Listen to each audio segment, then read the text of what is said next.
Hi, I'm Spiders, and as a top Deepwoken player, I can tell you that while combos are something that everyone utilizes in PvP, the difference between a beginner at combos and a master is night and day. Combos are truly something with boundless potential, and in this 2-part series, I'll be going over what separates someone who is a beginner, intermediate, or expert level at combos. This video covers the fundamentals needed to surpass beginner and intermediate levels of combos, while the next video will cover the more complex details needed to craft the best combos in the world, so let's get into it. Now first we'll start with the beginner section, and these are the basic aspects of combos that everyone should really know, and everyone probably does know, at least to a basic degree. Now there are 3 main aspects of beginner combos that I'll be highlighting, and the first one is combining M1s and mantras. Now obviously this is something pretty simple. Instead of just spamming M1s for your combos and using only those, you really want to be threading together M1s and mantras in order to make your combos a little bit more quicker and unpredictable. Now a beginner won't really be thinking about exactly what mantras they'll be using with their M1s, but just throwing out some mantras at least is better than nothing for sure.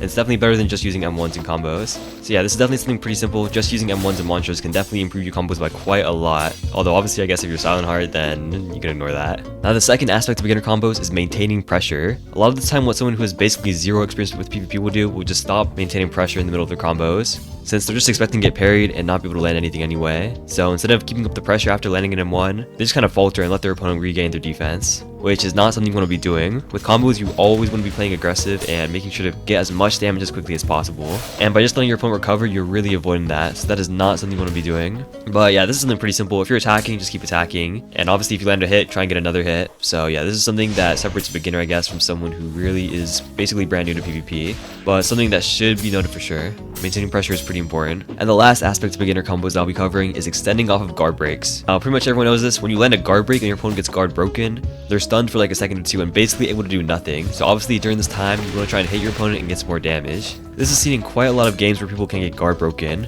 So this is something that pretty much everyone knows about. Extending off guard breaks is a very basic and easy way to get more damage, and really there's no reason not to.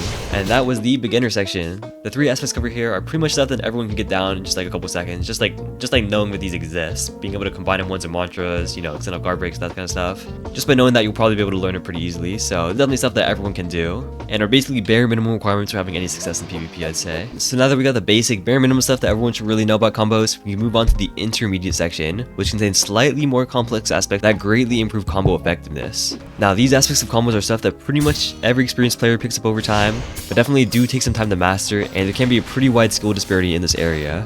Now this intermediate section is a little bit bigger than the beginner section with 5 different aspects I'd like to cover, since I believe the intermediate area covers a pretty big range of players, and as a result, if you can use all 5 of these aspects effectively, it'll make you a much better player for sure. Now the first aspect I'll be covering is move stacking, specifically with mantras. Now people have some different definitions of move stacking, but the one that I'm talking about is casting mantras slightly before the end of M1s in order to avoid part of the wind-up. You can see a little demonstration on screen, but basically it allows you to get mantras out much faster and is really important for making quicker combos. In order to properly use move stacking, you have to predict when your M1 will land, and you can see that when you try to move stack but your M1 gets parried, your move stacked mantra goes on cooldown. So if you fail your prediction of your M1 landing, this is what will happen. Although that being said, a lot of people just preemptively move stack mantras without predicting whether or not their M1 will land, and that kind of works too a lot of the time.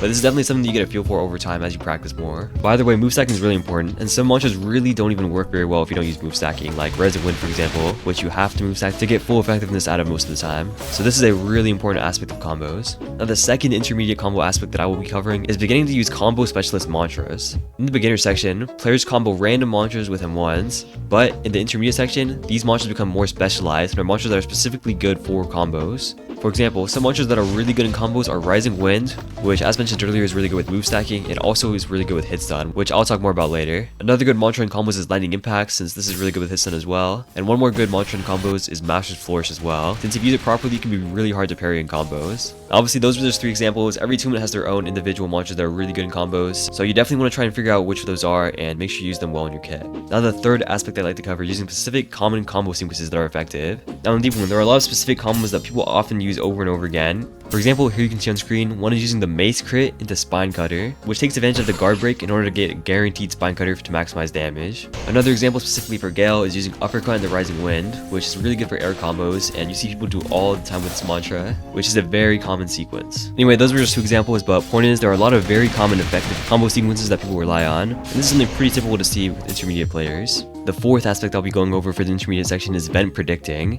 Now this is something that really no beginner can do and you have to have experience for, since you need to be able to recognize patterns in your opponent's gameplay that let you predict their events. Being able to event predict is a sign of really good experience with the build and requires a lot of pattern recognition and practice. I didn't put this in the expert section because I wouldn't say it's something super difficult to do and a lot of people can do this somewhat well. But if you can master the skill, you can get some really clean combos, so definitely try and learn how to event predict if you haven't already.